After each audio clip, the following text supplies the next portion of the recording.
सँग खाएर भाँडा मान्दा नपाउँदै गाइज मलाई फेरि भोक लाग्छ यस्तो बिजी त नभइदिए पनि हुन्थ्यो नि त है पातलो मान्छेलाई बेसरी मोटाको पनि सुहाउँदैन गाइज मेरो फेरि त्यही माथि अनुहार यत्रो छ शरीर यत्रो छ अनि त्यही भएर पनि अलिकति सुहाउँदैन क्या अनि त्यही भएर म चाहिँ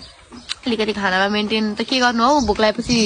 कन्ट्रोल गर्नै सक्दिनँ भोक लागेपछि हातखुट्टा लिली कामे जस्तो लाग्छ अनि खान मन लागिहाल्छ तर केही छैन खानुपर्छ गाइज आफ्नो लागि नभए पनि आफ्नो बच्चा आफ्नो हेल्थको लागि भए पनि खानुपर्छ गाइज मोटाएपछि डाइटिङ गरौँला तर मेरो बेबी अलि तन्दुरुस्त आउनु पर्यो नि त सो त्यही हो गाइज अनि मलाई चाहिँ अस्ति दाइले आँप ल्याइदिनु भएको थियो मैले चाहिँ एउटाको आधा मात्र खाएँ मलाई चाहिँ बाबा मम्मीले के प्रतीक्षाको बाबा मम्मीले पनि आँप नखाऊ भन्नुभएको थियो त्यही भएर चाहिँ मैले भनेको मानेकै गाइज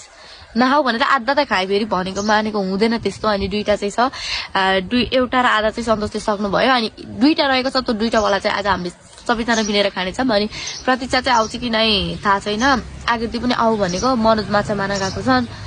आकृतिलाई आउनु मन छ बिचरा अनि मनोजलाई भन न भन्छन् कि बिचरा त्यो पनि म बोलाउँछु आज आकृतिलाई र म प्रतीक्षालाई केही न केही भनेर बोलाउँछु क्या